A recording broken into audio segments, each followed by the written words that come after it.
Hello and welcome to another Raggy's Beers, Wines and Spirits review. So tonight I'm going to be reviewing this Shepherd Neame Master Brew, the original Kentish ale. And what I do like about Shepherd Neame is on the back they have see, smell and taste, which helps because sometimes if you don't know the beer, it's nice to know what you're drinking. 4% offering, so let me pour it out and we'll talk some more. In front of me I have got an armada of bloody bottles that I need to sort out. I've got Instagram, so I have to put them on there. I was needing this. So, amber pour, sporadic lacing, white head on the nose. Ooh.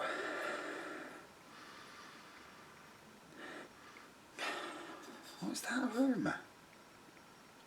Toffee hoppy. It may be toffee, but it's got something different in it as well. The original. So it came before Spitfire then, I presume.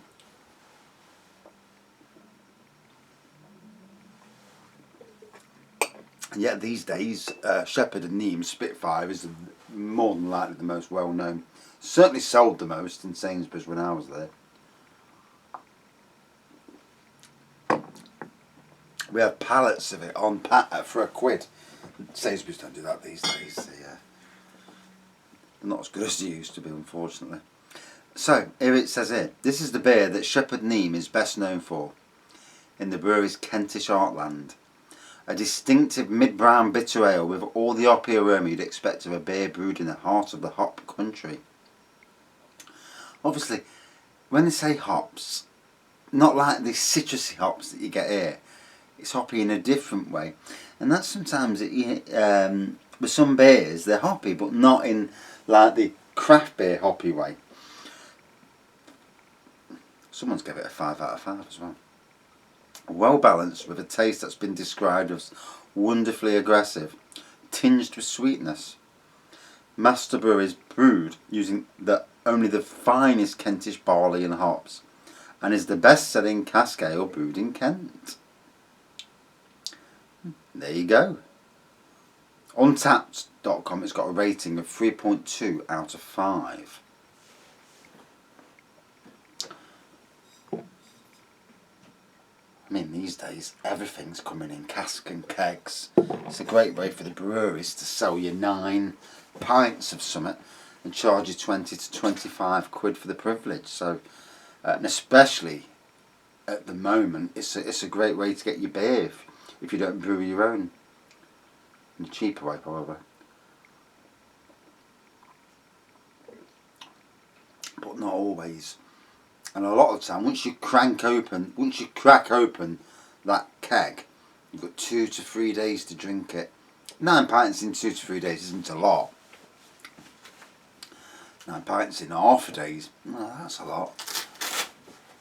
Although I've been on works outings when I worked at City Council, and this bloke, big bloke, massive bloke, and he'd sit at the table. I mean, by this time we're all tanked, and on the way back from Skeg, one of the destinations, and we're drinking 1 pint, and by the time we've drank 1, he's had 4, and you think, my God. And they were just going down like water. I mean, I couldn't drink water that fast, never mind beer.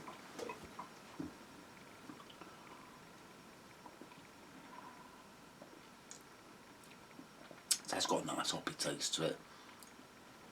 Very much a traditional beer in the way it tastes.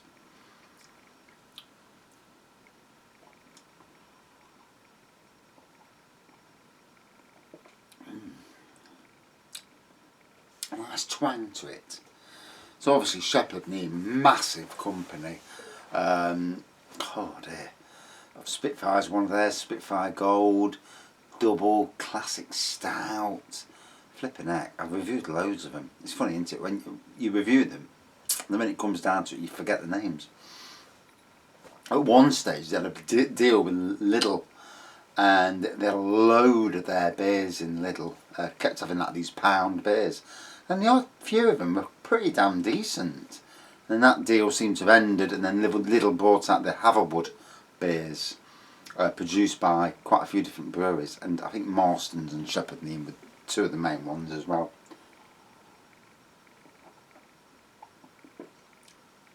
And obviously Shepherd Neame did brew own brand Asda and Sainsbury's beers, although the Asda ones, they had the full range at Asda, and they've all disappeared now, to be replaced by Harbour Brewing, which is somewhere around here. Yeah, I'm not sure that's one of them, but yeah, to be replaced by craft beers, but in the Asda. Is it in the Asda name, or brewed exclusively? Brewed exclusively for Asda. Sure it is. Oh dear. After a long day at work, I wasn't going to go in the garden. I thought, the front garden's looking long, the grass, and I thought, I'm a bloody gardener, it needs to look bang on. So I've gone out and mowed it, edged it off, and then all of a sudden it triggered the gardener in me again, and I've started splitting plants, and did a load, lobelias and that, then some grasses, and trying to freshen up the garden for this year. But also, you know, anybody who wants some plants, then I've got some around that they can have. I don't mind, don't want anything for them. Happy to see plants go to good gardeners, you know. But I'm a swine for it. I just do work, and I don't need to do it, and I just do it. Then I give them away. But sometimes with plants, not that you're interested in plants, but with herbaceous plants, when they get so big, they need to be dug up, split into, I don't know, one plant can make 10 or 20, depending on the plant. And if you've got the leaf mould and soil to do it, and compost, you know, whichever's cheapest, it's a great way of making new plants. Great way of, you know, it's a great way of making money as well, really. But it invigorates the plants. It's like every one of us at the moment who has not been to the barbers or the hairdressers. Your hair looks a state. My hair does, and I've even got my own kit to cut it, and I haven't bothered. And yeah, it's like that. So every now and again you need a good haircut. Same with plants, you know. Then they need to be dug up, split, put back in, and then that plant then, as long as you water it properly for a few days, will grow like the clappers, and then you've got a load of replacements, and which is what I've got. And I'm going to go through the whole garden. I've got several hundred pots, and I'm going to get every single one full, see what grows, see what doesn't, and then in a few months' time see if I fancy changing the garden around, or giving some away, obviously.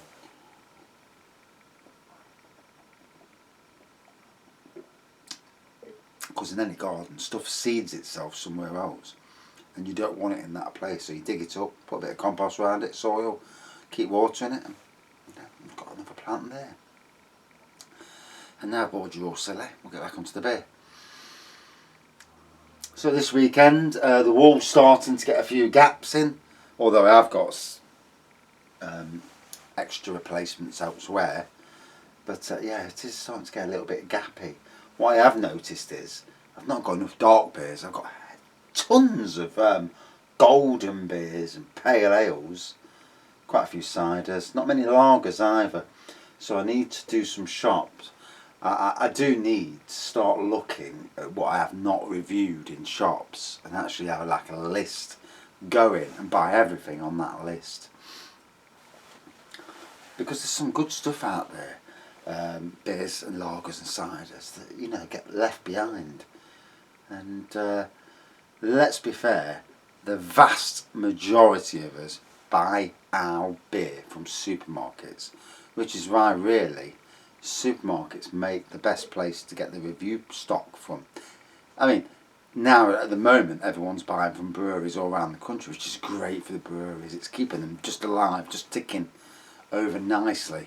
Staff furloughed most likely, but you know, at least the breweries are surviving, bringing a trickle of money in just to keep people going.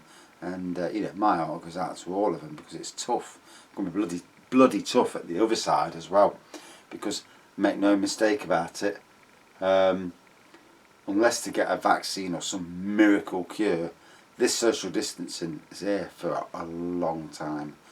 You know, it's this year especially. This year's a dead year.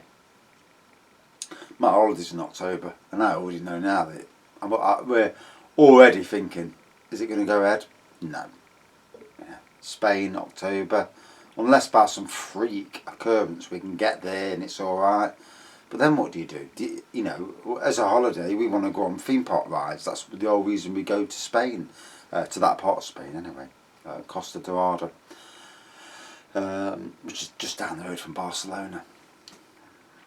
Well, where we are is about 45 minutes away from Barcelona. But anyway, Portaventura theme park, fantastic theme park, but flipping heck, how the queue's going to be if you have social distancing on roller coasters.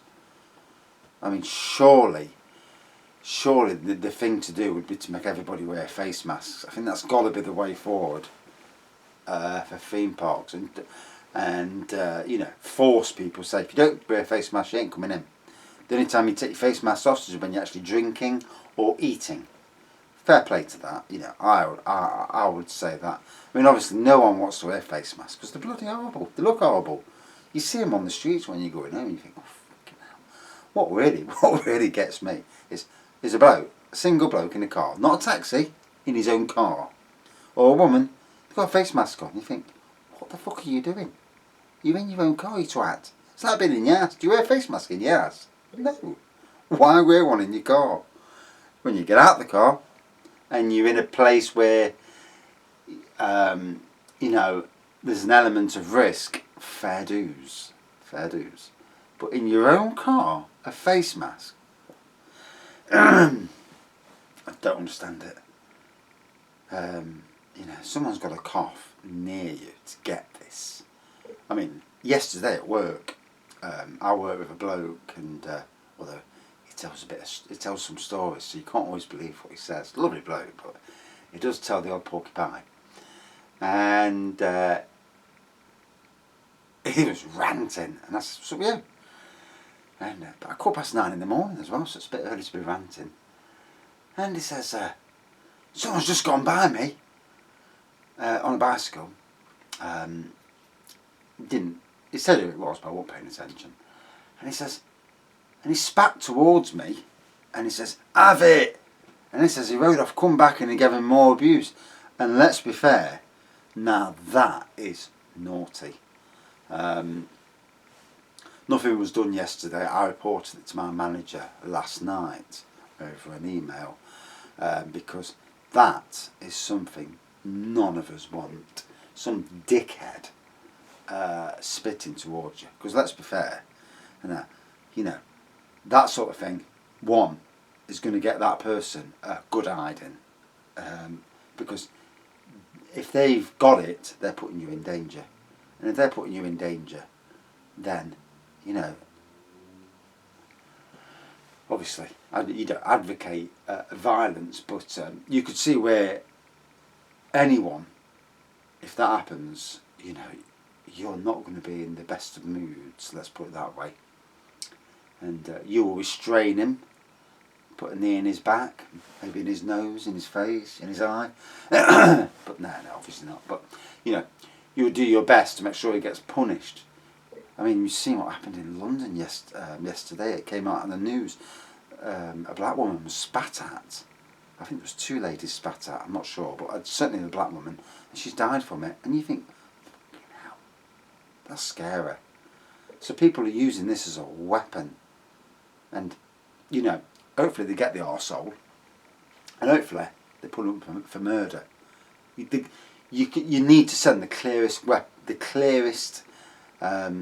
know, because there's a lot of idiots in this world. There's a lot of people who are just idiots. And not just because they might suffer mental health issues and be idiots, but no, not because of that, because they're just idiots. And, you know, that sort of thing should never be happening. You know, that woman, her family, you know, it's scary. And for me, you have to send out the clearest punishment. Start fannying around, giving them, you know, a slap on the wrist and 12 months. What is it they call it? You know, if you do anything in 12 months, you'll get a year. And you think, no, fucking hell, just send the cunts down for 10 years. You know, get the punishment out there. You put the punishment out there, people will think, oh, I won't do that because I know where this is leading. Same with knives, same with a lot of these things. Make the punishment severe. They won't do it. But then again, we seem to have the softest judges going. If I was a judge, oh dear. Someone comes to me, and obviously, if you knew they actually did it and it was 100%, I'd be saying, right then, 20 years me owed. Yeah, enjoy prison. Oh, and if anybody spits in your face, well, you deserved it, didn't you? But anyway, you don't want to hear me rabbiting on. Hey, I'd make a great Prime Minister. I've met Boris Johnson, look really, really good. And I do actually like Boris Johnson. I don't agree with some of the stuff they've done, but I think he's a good Prime Minister for Britain. He was certainly better than Jeremy Corbyn. Jeremy Corbyn, no. You see what he did in the olden days. You can see where he came from. And Diane Abbott, oh for God's sakes. As a working class person, Labour is always the party you're going to support. But I could never ever support them too. They're so extreme to the left. I mean, to be fair, I thought Blair was a good Prime Minister. Apart from when the Americans made him go to Iran for that war. For me, leave the Middle East to themselves. Because you'll never win. The Western countries going to the Middle East will never solve the issue. The issue has to be solved in them countries. All you get is terrorists thinking, right, you arseholes came across here, we're going to bomb you now. And because obviously in war people get killed, and it only takes one person killed by an American or British person to spark, you know, terrorists that say you killed me, we'll kill you. And we shouldn't be doing it. You know, just keep a nose out. It's a funny old world, isn't it? But anyway, back to the beer. My chicken's cooking. I'm cooking it. Been at work since 6 in the morning, you know. But hey, the wife's she's just done a half marathon, so I'll let her off. Not amused, but I'll let her off. I mean, I've gone gardening, come home, done work in the garden, done beer reviews. These beer reviews are hard work. Talking about beer, such a hard job. And you can see that I'm laughing, can't you? Yeah, I'm only joking. Most of the time I am only joking. Sometimes with, you know, some of the stuff you see on TV, you're like, oh, for God's sakes, you know. It does wind you up the world, and some of the strange decisions that countries make.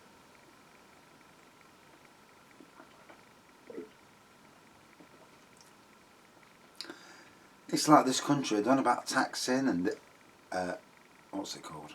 Austerity. And then they let Google, Amazon, eBay off. We're paying no tax. And you think, these people, these companies are the richest in the world because they're paying no tax anywhere. Stop the loopholes, make them pay tax. And by doing that, you would stop them from undercutting everyone else, you know. But also, the companies around the world need to wise up and realise that online is the way forward in all aspects, especially now. Look at now, you know. If you're a company that has not got your own online website, you are failing yourself. There's so many people delivering in the country now. There's a massive armada of people delivering. But these companies are making money. Every company that's closed and making no money have shot themselves in the foot, sadly. But it's always about modernisation. I mean, I've got my own website, and it's always about moving to the next thing, you know.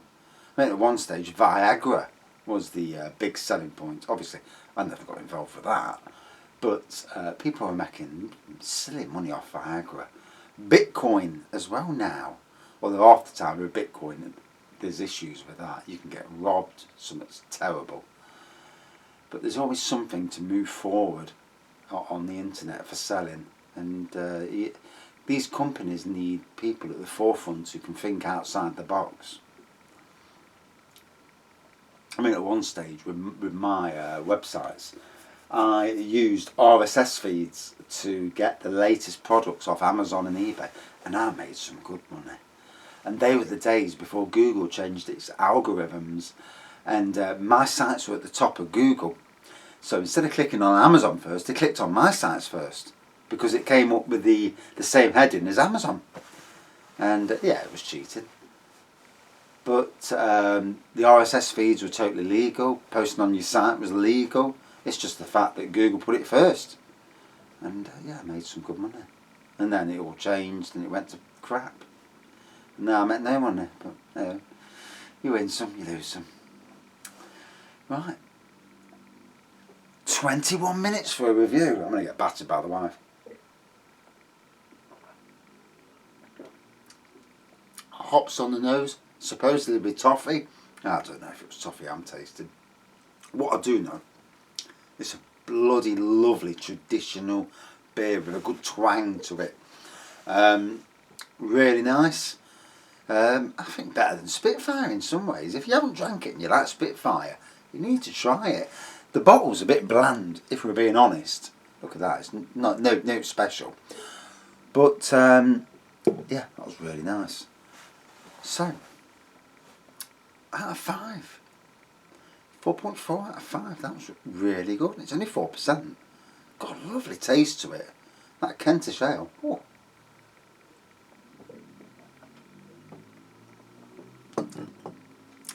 Can't believe the taste. That twang's beautiful.